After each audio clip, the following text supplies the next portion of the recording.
नमस्कार, मैं रवीश कुमार। ऑक्सीजन की सप्लाई कम होने से कितने लोग अस्पताल के भीतर तड़प कर मर गए। कोई जेल नहीं गया। दिल्ली के भी 2 अस्पतालों में 37 लोग मर गए। टाइम्स ऑफ इंडिया की रिपोर्ट के अनुसार गोवा के गोवा मेडिकल कॉलेज में ऑक्सीजन की आपूर्ति में बाधा से 80 से अधिक लोग मर गए। कोई जेल नहीं गया। दिल्ली में पोस्टर लगाने के जुर्म में 25 लोग जेल चले गए। दिल्ली पुलिस ने 25 FIR कर दी है। उन लोगों को गिरफ्तार कर लिया है जिनकी 1 साल के दौरान कमाई कम हो गई, दिहाड़ी बंद हो गई थी, जिन्हें लगा कि पोस्टर लगाने से कुछ पैसे मिल जाएंगे। इंडियन एक्सप्रेस में गिरफ्तार हुए लोगों का ब्यौरा भी छपा है। मोदी जी हमारे बच्चों की वैक्सीन विदेश क्यों भेज दिया, इतना ही लिखा है इस पोस्टर में। लेकिन सार्वजनिक संपत्ति को विकृत करने के आरोप में मामला दर्ज हो गया और गिरफ्तारियां हो गई। ऐसी खबरों को देखकर आप थोड़ा और डरे होंगे कि लोग भले तड़प कर मर जाएं, बोलना नहीं है, चुप रहना है। आप डरते आ रहे थे और आप डरते भी रहेंगे। आपके डरने से एक फायदा होगा, जेलें नहीं भरेंगी। इतने लोगों को जेल में भरना आसान भी नहीं, तो आप घर में डर से दुबक कर सरकार की मदद कर रहे हैं। अपने घर को ही जेल समझ लीजिए। Do you get my point? राजनीतिक दलों में आम आदमी पार्टी ने सबसे पहले विदेशों में टीका भेजने को लेकर सवाल उठाया और प्रधानमंत्री को पत्र तक लिखा। दूसरे दल भी उठाने लगे, लेकिन गिरफ्तारी का विरोध करने में कांग्रेस आगे निकल गई। पोस्टर मामले में गिरफ्तारी के बाद रविवार को राहुल गांधी, प्रियंका गांधी, कांग्रेस प्रवक्ता पवन खेड़ा, कांग्रेस नेता जयराम रमेश ने इस पोस्टर को ट्वीट किया और कहा कि हमें भी गिरफ्तार करो। कई नेताओं ने तो इस पोस्टर को अपने प्रोफाइल पिक्चर में ही लगा लिया है। साथ ही कई आम लोगों ने भी ट्वीट किया कि हमें गिरफ्तार करो। अभी तक इनमें से किसी की गिरफ्तारी नहीं हुई है। रविवार शाम को आम आदमी पार्टी ने एक बयान जारी कर कहा कि ऐसे पोस्टर और छपवाएंगे। क्या वाकई में कांग्रेस और आम आदमी पार्टी दिल्ली में ऐसे पोस्टर छापकर लगाने का अब साहस करेगी? हमारी वैक्सीन विदेशों में क्यों बेच दी? ऑक्सीजन क्यों नहीं है इस देश में? दवाइयां क्यों नहीं मिल रही इस देश में? क्यों लाशों को छिपाया जा रहा है? क्यों मीडिया को धमकाया जा रहा है जो लाशें दिखा रहा है? सब अपना काम कर रहे हैं। अगर कोई काम नहीं कर रहा था अपना, जो पकड़ा गया काम नहीं करते हुए, वो आप हैं। इससे सवाल आपसे पूछे जाए। ये पोस्टर मैं भी लेकर बैठा हुआ हूं। आपको कोई जांच करने की जरूरत नहीं है। और मैं भी यही कह रहा हूं कि मोदी जी हमारे बच्चों की वैक्सीन विदेश क्यों भेज दी। अब अगर ये कहना और ये लिखना गुनाह है तो आप तत्काल हम लोगों को गिरफ्तार करके जेल में डाल दीजिए। जितनी संगीन धाराओं में FIR लिख सकते हैं FIR लिख दीजिए, मुकदमा दर्ज कर दीजिए। मोदी जी हमारे बच्चों की वैक्सीन विदेश क्यों भेज दिया, इतनी सी बात पर पोस्टर लिख देने से जेल हो गई। 27 मार्च को संयुक्त राष्ट्र की आम सभा में भारत के प्रतिनिधि ही कह रहे हैं, जितना देश के लोगों को टीका नहीं दिया, उससे ज्यादा विदेश के लोगों को दे दिया। यही सवाल तो पोस्टर वाले ने पूछा है कि क्यों दिया। 14 मई के प्राइम टाइम में हमने इसके बारे में विस्तार से बताया है। YouTube पर आप देख सकते हैं। India will not only be vaccinating 300 million of its own frontline workers over the next 6 months, but in the process has also supplied vaccines to over 70 nations. In fact, as of today, we have supplied more vaccines globally than have vaccinated our own people. वैसे इसमें वाहवाही लूटने वाली कोई बात नहीं थी कि हमने अपने लोगों के लिए कम, दूसरों के लिए ज्यादा टीके भेजे।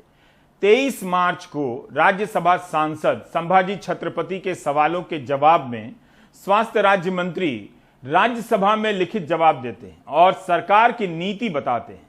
आप भी गौर से सुनिए, इससे पता चलेगा कि सरकार क्यों विदेशों को निर्यात कर रही थी या मदद कर रही थी।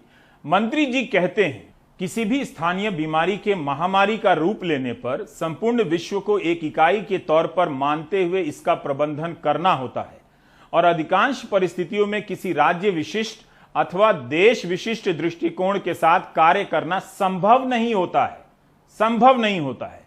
अतः कोविड-19 वैक्सीन का निर्यात, जिससे टीकाकरण में विश्व स्तर पर सुविधा प्रदान होगी और इसके साथ साथ विश्व के सभी देशों में अत्यधिक जोखिम वाली आबादी को एक साथ सुरक्षित करने के लिए भी महत्वपूर्ण है, जिससे कोविड-19 के संक्रमण की श्रृंखला को तोड़ा जा सके और कोविड-19 के मामलों को दूसरे देशों के साथ साथ भारत के पड़ोसी देशों से आने के अवसरों को न्यूनतम किया जा सके। स्वास्थ्य राज्य मंत्री अश्विनी चौबे टीके को लेकर किए गए सवाल के लिखित जवाब में कह रहे हैं कि किसी देश या राज्य के नजरिए से प्रबंध नहीं किया जा सकता है। दुनिया की आबादी 7 अरब है। मोदी सरकार 1 करोड़ टीका लेकर कोरोना का ग्लोबल चेन तोड़ने निकली है। यह पता ही नहीं था। यह तो वैसे ही हुआ कि कोई समंदर में कील ठोकने निकला हो। दुनिया के बड़े देश अपनी आबादी से अधिक टीका खरीद रहे हैं। भारत की सरकार 30 करोड़ टीके का भी इंतजाम नहीं कर सकी है और 1 करोड़ टीका लेकर ग्लोबल चेन ब्रेक करने के नजरिए से काम कर रही थी। यही नहीं, मंत्री जी अपने इसी जवाब में कहते हैं, और फिर से दोहरा रहा हूं, कोविड-19 के मामलों को दूसरे देशों के साथ साथ भारत के पड़ोसी देशों से आने के अवसरों को न्यूनतम किया जा सके, यानी दूसरे देशों से संक्रमण भारत ना आए, इसलिए दूसरे देशों को टीका दिया जा रहा था। इस हिसाब से अश्विनी चौबे को सारा टीका लादकर लंदन चले जाना चाहिए था ताकि लंदन से कोविड का कोई वायरस भारत ना आ सके। आप सीरियस हैं ना? Never joke and laugh while watching prime time. यह होती है नीति। इंडिया में कोरोना के चेन को तोड़ने की जगह दूसरे देशों के चेन को तोड़ रहे थे। मई महीने में सीरम इंस्टीट्यूट के ऑर्डर पूनावाला फाइनेंशियल टाइम्स से कहते हैं कि उन्हें कोई ऑर्डर ही नहीं मिला। हमने सोचा ही नहीं कि 1 साल में 1 अरब से ज्यादा डोज बनाने होंगे। सबको लगा कि भारत ने कोविड को हरा दिया है। क्या पूनावाला सही कह रहे हैं कि कोई ऑर्डर नहीं था?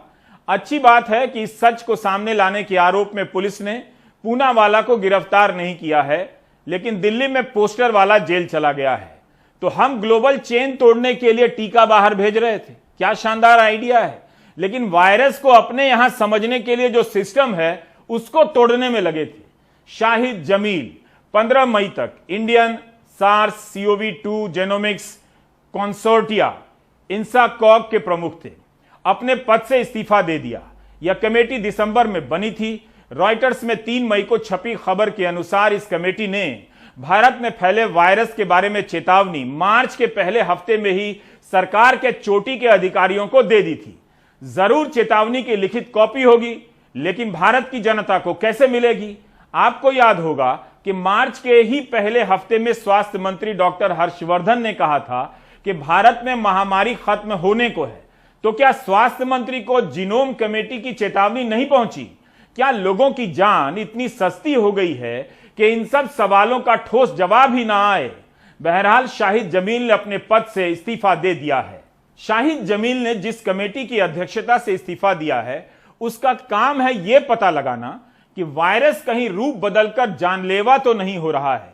उन्होंने इस्तीफे का कारण नहीं बताया, लेकिन कहा जा रहा है कि मई महीने में न्यूयॉर्क टाइम्स में उन्होंने एक लेख लिखा जिसके कारण दबाव बनाया गया उन पर। इस वक्त जब लोग जानना चाहते हैं कि क्या वायरस और जानलेवा हो जाएगा या कमजोर होगा, इन सब के बीच इसका पता लगाने वाले समूह के प्रमुख को इस्तीफा देना पड़ रहा है। 13 मई को शाहिद जमील ने न्यूयॉर्क टाइम्स में लिखा है कि वैज्ञानिक चाहते हैं कि तथ्यों के आधार पर नीति बने, लेकिन उनकी बातें सुनी नहीं जा रही हैं। Scientist were facing stubborn resistance to evidence based policy making. Jaleel लिखते हैं कि 30 अप्रैल को 800 वैज्ञानिकों ने प्रधानमंत्री से अपील की कि हमें डेटा दिया जाए जिसका हम अध्ययन कर सकें, बता सकें कि भविष्य में क्या होने वाला है और महामारी को रोका जा सके। लेकिन डेटा के आधार पर फैसले नहीं हो रहे हैं। इसलिए भारत ने महामारी नियंत्रण से बाहर हो गई है और इस कारण लोगों की जो जानें जा रही हैं उसका सदमा स्थायी रूप से बना रहेगा। भारत के 800 वैज्ञानिक प्रधानमंत्री मोदी को पत्र लिख रहे हैं कि हमें डेटा दिया जाए ताकि वायरस का अध्ययन कर सके। अब तक इस पत्र पर 900 से अधिक वैज्ञानिकों ने दस्तखत किए हैं।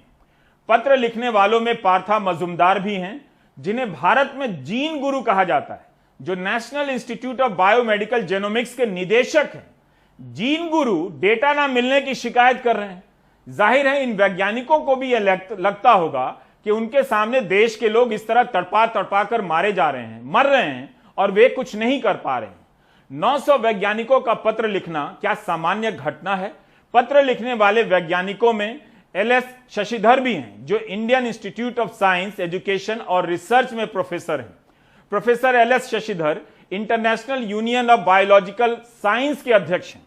इस स्तर के लोगों को पत्र लिखना पड़ रहा है कि हमें डेटा दिया जाए ताकि हम बता सकें, अध्ययन कर सकें कि यह वायरस भविष्य में क्या रुख लेगा। इस पत्र में तो यह भी लिखा है कि आत्मनिर्भर भारत की नीति के कारण वैज्ञानिक उपकरणों का आयात करना एक जटिल काम हो गया है, काफी समय लग रहा है। इसके लिए मंत्रालयों के सचिव से मंजूरी लेनी पड़ रही है। यही कारण है कि हम टेस्टिंग नहीं बढ़ा पा रहे हैं और ना हम वायरस की सटीक जीन सीक्वेंसिंग कर पा रहे हैं। हम मांग कर रहे हैं कि ऐसे अंकुशों को हटा लिया जाए। वैज्ञानिक डेटा ही नहीं मांग रहे हैं, बल्कि यह भी कह रहे हैं कि आत्मनिर्भर भारत की नीति ने उनके काम को कितना धीमा कर दिया है। इसमें एक पॉजिटिव न्यूज है, वो ये कि पत्र लिखने वाले वैज्ञानिकों को जेल नहीं भेजा गया है, पोस्टर लगाने वाले गरीब मजदूरों को ही भेजा गया है। 22 अप्रैल को कैरवन पत्रिका की विद्या कृष्णन रिपोर्ट करती हैं कि कोविड से लड़ने के लिए जो टास्क फोर्स बनाया गया है उसकी एक भी बैठक फरवरी और मार्च में नहीं हुई। इस साल 11 जनवरी को टास्क फोर्स की बैठक हुई, उसके बाद 15 और 21 अप्रैल को हुई। जब तबाही का तूफान आया, फरवरी महीने में जब अमरावती में तेजी से संक्रमण फैला और तालाबंदी हुई, तभी इन वैज्ञानिकों ने चेतावनी दे दी थी। तब भी इस टास्क फोर्स की बैठक नहीं बुलाई गई। कैरवन की रिपोर्ट में यह सब छपा है। एक जानकारी और देता हूं, कैरवन की रिपोर्ट के अनुसार जुलाई 2020 के बाद से भारतीय चिकित्सा शोध परिषद ICMR ने 9 महीने तक इलाज का प्रोटोकॉल ही नहीं अपडेट किया। अप्रैल महीने में अपडेट किया गया। अगर यह सही है तो कितनी गंभीर बात है। डर बीजेपी के खेमे में भी है।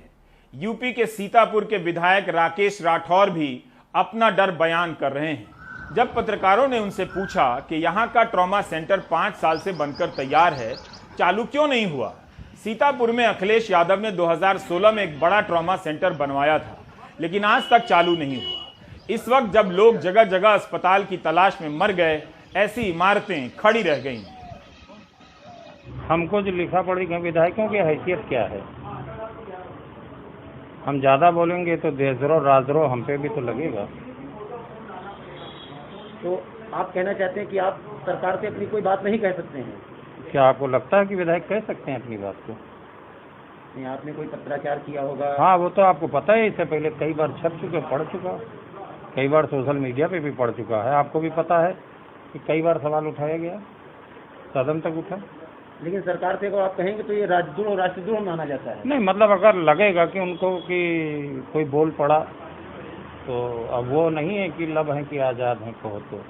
प्रधानमंत्री मोदी का बयान आया है कि राज्यों को डेटा नहीं छुपाना चाहिए। प्रधानमंत्री कार्यालय की तरफ से जारी बयान में जो लिखा है, आप उन पंक्तियों को गौर से सुनें। 15 मई को पत्र सूचना कार्यालय PIB की तरफ से जारी बयान में कहा गया है कि प्रधानमंत्री ने कोविड और टीकाकरण से जुड़ी स्थिति को लेकर एक उच्च स्तरीय बैठक की अध्यक्षता की, जिसमें उन्होंने कहा कि राज्यों को अपने प्रयासों का सही नतीजा ना मिलने पर दिखने वाली बड़ी संख्या का दबाव ना लेते हुए पारदर्शी तरीके से अपनी संख्या की जानकारी देने के लिए प्रोत्साहित किया जाना चाहिए। ये कौन करेगा? प्रधानमंत्री साफ साफ कह सकते थे कि मरने वालों का डेटा ईमानदारी से दिया जाए या संक्रमितों की संख्या सही बताई जाए। बस एक जनरल सी बात है। जिन प्रधानमंत्री से भारत के 900 वैज्ञानिक डेटा मांग रहे हैं, डेटा में पारदर्शिता मांग रहे हैं, वही प्रधानमंत्री संख्या को लेकर राज्यों को पारदर्शिता का सुझाव दे रहे हैं। पिछले साल से यह सवाल उठ रहा है कि टेस्टिंग का डेटा नहीं है, मरने वालों की संख्या सही नहीं है। अब सुझाव दिया जा रहा है। अमल का हाल और हश्र भी देख लीजिएगा। पिछले हफ्ते के प्राइम टाइम में आपने भोपाल से हमारे सहयोगी अनुराग द्वारी की रिपोर्ट देखी होगी। भोपाल के शमशान और कब्रिस्तान के आंकड़ों के हिसाब से 3811 लोग मरे हैं, जबकि सरकारी आंकड़ों में 104 मरे हैं दूसरी लहर के दौरान। क्या प्रधानमंत्री के सुझाव व निर्देश के बाद ये आंकड़े बदल दिए जाएंगे? अनुराग की रिपोर्ट बताती है कि भोपाल के भदभदा शमशान घाट में आज भी अंतिम संस्कार के लिए लंबा इंतजार करना पड़ रहा है। 13-13 घंटे का इंतजार।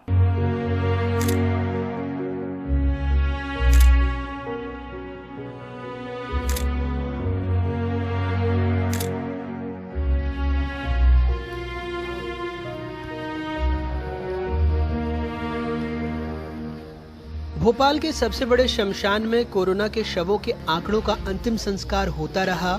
शहर के अस्पतालों में महामारी से बड़ी संख्या में लोगों की मौत होती रही। विश्राम घाट में शवों का अंतिम संस्कार करने के लिए लंबी लंबी कतारें लगती रहीं। ऐसे में भदभदा विश्राम घाट प्रबंधन समिति आगे आया, इन परेशान परिजनों के लिए खाने पीने रहने के इंतजाम किए। पहले अस्पताल की फॉर्मेलिटी करते हैं, उसमें 7-8 घंटे, फिर यहाँ आते हैं, यहाँ पे भी लाइन लगी हुई, 100 गाड़ी रोज आ रही हैं। गिरी हाल में 3-4 घंटे यहाँ लग जाते हैं। 13 घंटे कोई भी आदमी, कोई बीपी का पेशेंट है, कोई शुगर का पेशेंट है, या वैसे भी इतनी धूप में आदमी परेशान हो जाता है। तो अगर उसको सुविधा नहीं मिलेगी तो जो जाने वाला वो तो चले गया, जो उसके परिजन हैं उनकी भी हालत बिगड़ रही है। यहाँ कईयों को हमने चक्कर खाते गिरते हुए देखा है। तो इसी इन सब चीज़ों को देख के हमने ये प्रयास किया और ये सार्थक प्रयास चल रहा है। सब लोगों की मदद मिल रही है इसमें, हमारे दानदाताओं की मदद मिल रही है। पहले बाहर जाना पड़ता था पब्लिक को, अब यहीं सब सुविधा मिल रही है। नाश्ता पानी, चाय वगैरह, पानी, सब कुछ यहीं मिल रहा है। विश्राम घाट में कई लोग अपने परिजनों की अस्थियों को ले जाने के लिए रात को ठहरते हैं। उनके लिए कुछ बिस्तरों का भी इंतजाम किया गया। यहाँ चाय भी उपलब्ध है और लोगों को परेशान नहीं होना पड़ रहा है। पानी पीने को मिल रहा है, बोतलें मिल रही हैं, नाश्ते की व्यवस्था है। हमने आपको बताया था कि कैसे अकेले अप्रैल में भोपाल में कब्रिस्तान और शमशान के आंकड़े जोड़ें तो कोरोना के 3,811 शवों का अंतिम संस्कार हुआ, जिसमें भोपाल जिले से 2,557 शव थे। लेकिन सरकारी आंकड़ों के मुताबिक पूरे अप्रैल में कोरोना से भोपाल में सिर्फ 104 मौत हुई।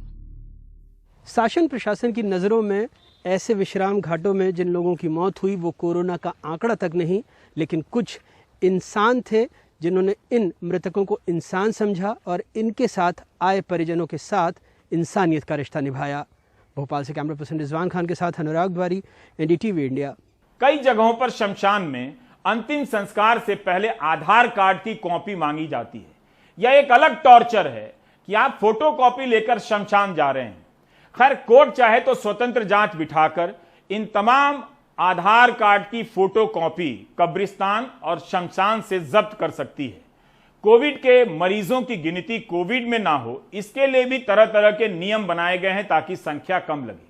उसके बाद भी संख्या में इतना अंतर है कि छिपाए नहीं छिप रही है। गांवों की संख्या का तो किसी को पता नहीं, अंदाजा भी नहीं। गुजरात में दिव्य भास्कर ने एक रिपोर्ट छापी है कि गुजरात में मार्च से लेकर 1 मई तक 4,218 लोग कोविड से मरे हैं। यह सरकारी आंकड़ा है, लेकिन इन 71 दिनों में 1,23,871 मृत्यु प्रमाण पत्र जारी किए गए। पिछले साल इसी समय जारी किए गए मृत्यु प्रमाण पत्र से 65,781 अधिक मृत्यु प्रमाण पत्र जारी हुए हैं। इनमें से ज्यादातर की मृत्यु कोविड से हुई है। इस खबर के बाद गुजरात के गृह राज्य मंत्री ने कहा कि यह निराधार है। मृत्यु की संख्या और मृत्यु प्रमाण पत्र की संख्या में अंतर हो सकता है, क्योंकि लोग मृत्यु के समय पर प्रमाण पत्र के लिए पंजीकरण नहीं कराते हैं। क्या ऐसा होता होगा? हम इससे भी इनकार नहीं कर सकते। गृह मंत्री कह रहे हैं कि कभी कभी लोग एक से अधिक जगह पर रजिस्ट्रेशन करा लेते हैं। क्या इससे संख्या 1,21,000 हो जाएगी? गृह मंत्री के अनुसार लोग 2 शमशान में पंजीकरण करा रहे हैं, लेकिन कोई 2-2 मृत्यु प्रमाण पत्र लेकर क्या करेगा? क्या गृह मंत्री की सफाई कबूल है? तो फिर प्रधानमंत्री की डेटा में पारदर्शिता की बात कैसे लागू होगी? दिव्य भास्कर के संपादक देवेंद्र भटनागर ने अपनी खबर को लेकर ट्वीट किया है कि सारे मृत्यु प्रमाण पत्र मार्च से लेकर मई के बीच हुई मौतों के ही हैं और उनकी खबर सही है। 2 महीने 3 महीने के दौरान जो तस्वीरें हम लोगों ने अखबारों में छापी हैं, जो तस्वीरें हम लोगों ने देखी हैं, शमशान में जो चिताएं 8-8 घंटे की वेटिंग में रहती थी, शमशान घाट में जो भट्टियां होती थी, उनकी लोहे की भट्टियां वो पिघल गई, अस्पतालों से जो शव निकलते थे, अखबारों में 16-16 पन्ने के अखबारों में 8-8 10-10 पे ओबिचुरी के छपते थे, ये सारे आंकड़े हमारे सामने लगातार आ रहे थे। बट इन आंकड़ों के साथ साथ सरकार जो आंकड़े रिलीज करती थी वो डेटा भी हमारे सामने आ रहा था। सरकार के डेटा में और जो ग्राउंड से हमारे पास जो डेटा आ रहा था उसमें जमीन आसमान का अंतर आ रहा था। तब हमारे दिमाग में चीजें आई थी कि हमको वस्तुस्थिति सामने लाना चाहिए। सरकार की तरफ से उम्मीद नहीं थी कि वो सीरियल डेटा हमको जारी करेगी, क्योंकि उनके पास एक बड़ा मैजिकल वर्ड है मोरबिड और कोमोरबिड वाला। तब हमने ये प्लान किया, हमने सारी जिले की पालिकाओं से हमने डेटा निकलवाया कि इस अवधि के दौरान कितने मृत्यु सर्टिफिकेट जारी हुए। जो डेटा हमारे पास निकल के आया वो बहुत शॉकिंग था। लगभग 1.25 लाख के आसपास का डेटा निकल के आया। हमारे दिमाग में ये पिक्चर भी बहुत क्लियर थी कि हो सकता है कुछ लोगों ने तिबारा अप्लाई किया हो डेथ सर्टिफिकेट के लिए, हो सकता है किसी की मौत 2-3 साल पहले हुई और वो डेथ सर्टिफिकेट अभी निकलवा रहा हो, पॉसिबिलिटी है। इसलिए हमने इसको फिर क्रॉस चेक करवाया इन आंकड़ों को। इन क्रॉस चेक को हमने 3 तरीके से किया। नंबर 1, हमने वही शमशान घाट के आंकड़े सारे कलेक्ट किए कि स्टेट में जितने भी शमशान घाट है वहां से हमने हमारी टीम के जरिए आंकड़े निकलवाए कि इस दौरान कितनी डेथ वहां पर हुई, कितना अंतिम संस्कार हुए, कब्रिस्तानों में कितने शव दफनाए गए, नंबर 1। दूसरा, हमने अस्पतालों में एम्बुलेंस के जरिए जो शव निकलते थे वो डेटा हमने निकलवाया। तीसरा, अखबारों में जो ओबिचुरी छपी वो डेटा हमने देखा। इन तीनों का हमने मिलान किया तो हमारे जो डेथ सर्टिफिकेट के नंबर थे और जो 3 सोर्सेज के नंबर थे ये लगभग सेम थे। तब जाके हमने इस स्टोरी को पब्लिश किया। ये इसका बेस था। इस स्टोरी का उद्देश्य हमारा बहुत स्पष्ट था। हम कोई भय फैलाना नहीं चाहते थे, हम रीडर में कोई पैनिक क्रिएट करना नहीं चाहते थे। इस स्टोरी के जरिए हमारा मोटिव जो था वो बहुत क्लियर था कि हमको सच सामने लाना चाहिए। गुजरात के अखबारों ने कोविड से हुई मौत और इलाज में हो रही लापरवाही को लेकर शानदार रिपोर्टिंग की है। दिव्य भास्कर हो, गुजरात समाचार हो, सौराष्ट्र समाचार हो या संदेश हो, इंडियन एक्सप्रेस और बिजनेस स्टैंडर्ड में काम कर चुके पत्रकार दीपक पटेल हर दिन गुजरात को लेकर ट्वीट करते हैं। संदेश अखबार ने गांधीनगर के 40 गांवों का सर्वे कराया तो पाया कि 2460 लोग मरे हैं 40 गांवों में केवल। सरपंच और गांव के प्रभावशाली लोगों का कहना है कि ज्यादातर लोग कोविड से मरे हैं, जबकि सरकारी आंकड़ों के हिसाब से पूरे गांधीनगर में महामारी शुरू होने से अब तक 185 लोग ही मरे हैं।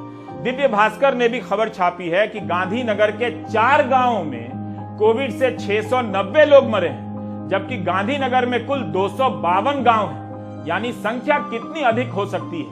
14 मई को सौराष्ट्र समाचार के भावनगर संस्करण के 20 पन्नों में से 6 पन्नों में 146 लोगों की श्रद्धांजलि छपी है, जबकि सरकारी आंकड़ों के अनुसार पूरे सौराष्ट्र में 39 लोग मरे। मरने वालों की संख्या क्यों छिपाई जा रही है जबकि वो सामने दिख रही है? प्रधानमंत्री के इस बयान का क्या मतलब रह जाता है, और गरिमा भी, कि अगर संख्या ज्यादा है तो राज्य ज्यादा बताएं? क्या सिर्फ दिखाने के लिए यह बयान दिया गया है कि राज्यों से कहा गया था समय पर? यह सवाल तो पिछले साल भी उठे थे। क्या हुआ? क्या प्रधानमंत्री गुजरात सरकार से कह सकते हैं कि मरने वालों का आंकड़ा सही कीजिए, और गुजरात सरकार कर भी देगी? क्या सरकार घर घर सर्वे कराने जा रही है जिनकी मौत कोविड से हुई है? यूपी से आपने ऐसी कितनी ही रिपोर्ट देख ली। कमाल खान की रिपोर्ट है कि गंगा के किनारे बसे दूसरे शहरों की तरफ प्रयागराज में भी गंगा किनारे श्रृंगवेरपुर, झूंसी, फाफामऊ 3 अलग अलग जगहों में बड़े पैमाने पर कब्रें नजर आने लगी हैं। यहां इतने ज्यादा शव हो गए हैं कि कई लोग यहां शव दफनाकर उसके चारों तरफ बांस गाड़कर घेरा बना दे रहे हैं ताकि कोई खाली जगह समझकर उसे दूसरा शव दफनाने के लिए खोद न दे। इन घाटों पर रहने वाले पंडे कहते हैं कि पहले भी कुछ लोग शवों को दफनाते रहे हैं, लेकिन महामारी के बीच इनकी तादाद बहुत ज्यादा बढ़ गई है। कोरोना से डर भी है और गरीबी भी कारण है। ऐसे में वे शवों को चुपचाप बालू में गाड़कर चले जाते हैं, नदी में डाल देते हैं। अब सरकार ने इन जगहों पर जल पुलिस और एसडीआरएफ की पेट्रोलिंग शुरू की है। सरकार लोगों को पारंपरिक तरीके से अंतिम संस्कार के लिए प्रेरित कर रही है और पैसे और लकड़ी भी दे रही है। उन्नाव और कन्नौज से भी इसी तरह की खबरें आ रही हैं। शमशान घाट में काम करने वाले लोग बता रहे हैं कि सरकार से ज्यादा मरने वालों की संख्या उनके यहां है। दैनिक भास्कर ने खबर छापी है कि गंगा के किनारे के 27 जिलों में 2000 शव बहते हुए या नदी के किनारे दफन पाए गए हैं। यह सिर्फ एक नदी की बात हो रही है, और भी कई नदियां हैं। सरकारी आंकड़ों में मरने वालों की संख्या पर सवाल उठते रहेंगे। फर्क किसे पड़ रहा है? दुनिया भर की सरकारें ये घपला कर रही हैं, इसलिए अलग अलग अर्थशास्त्री अपने मॉडल से दुनिया भर के देशों में मरने वालों की संख्या का अनुमान लगा रहे हैं। यूनिवर्सिटी ऑफ वॉशिंगटन की एक संस्था है, institute for health matrix and evaluation. इसने यह बोला है कि पिछले साल कोरोना शुरू होने से लेकर इस साल के 13 मई तक भारत में मरने वालों का आधिकारिक आंकड़ा 2,48,016 है, जबकि उनके मॉडल के हिसाब से अब तक 7,36,811 लोगों की मौतें हुई हैं। 9 मई को ब्राउन यूनिवर्सिटी के डॉक्टर आशीष झा के हिसाब से भारत में हर दिन 25,000 के आसपास लोग मर रहे हैं। सोचिए, दिखाया जा रहा है 4,000। इकोनॉमिस्ट पत्रिका के हिसाब से भारत में इस साल 10 लाख लोग मरे हैं। सरकारी आंकड़ों से 270% अधिक मौतें हुई हैं। तो इतनी तबाही के बाद आप कहां हैं? झूठ के समंदर में, जहां सच का ऑक्सीजन नहीं है। ब्रेक ले लेते हैं।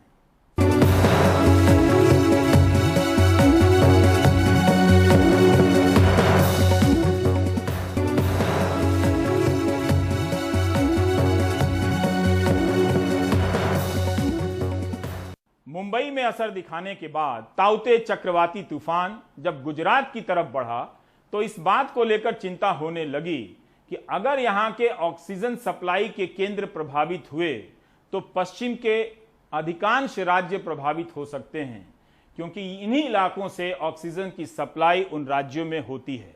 इसे लेकर हिमांशु शेखर मिश्रा ने एनडीआरएफ के डायरेक्टर जनरल से बात की है कि इस तूफान के कारण कोविड के मरीजों के लिए ऑक्सीजन की सप्लाई पर क्या असर पड़ सकता है, किस तरह की चुनौतियां हैं। मैं इस वक्त एनडीआरएफ हेडक्वार्टर के कंट्रोल रूम में हूं और यहां पर minute by minute online monitoring की जा रही है। जिस तरह से साइक्लोन ताउते को लेकर तैयारियां की जा रही हैं, आप देख सकते हैं इन तस्वीरों में ये एनडीआरएफ के जवान हैं जो ग्राउंड पर काम कर रहे हैं और उनकी जो ये तस्वीरें हैं वो लगातार उनके हेडक्वार्टर में पहुंचाई जा रही हैं। और इसके साथ ही जो दूसरी स्क्रीन है इसमें आईएमडी की तरफ से जो एनडीआरएफ हेडक्वार्टर में डाटा भेजा जा रहा है उसकी एक इमेज यहाँ पर है और ये ट्रेजेक्ट्री है साइक्लोन का, किस तरह से साइक्लोन आगे बढ़ रहा है और उसका कहाँ कहाँ पर असर होने वाला है। और सबसे महत्वपूर्ण स्लाइड जो तीसरी स्लाइड है वो एनडीआरएफ के डिप्लॉयमेंट की है, किस तरह से फोर्सेस की डिप्लॉयमेंट यहाँ पर की गई है। और मेरे साथ एनडीआरएफ के डायरेक्टर जनरल एसएन प्रधान हैं। सबसे पहला सवाल यही है कि आपने कितनी टीमें डिप्लॉय की हैं और किस तरह से आपने उनको कहाँ कहाँ पर रखा है? देखिए, जो टीमें हैं वो लगभग 100 से ज़्यादा टीमें हैं और आप स्क्रीन पर देख सकते हैं कि टीमों का यहाँ डिस्ट्रीब्यूशन है।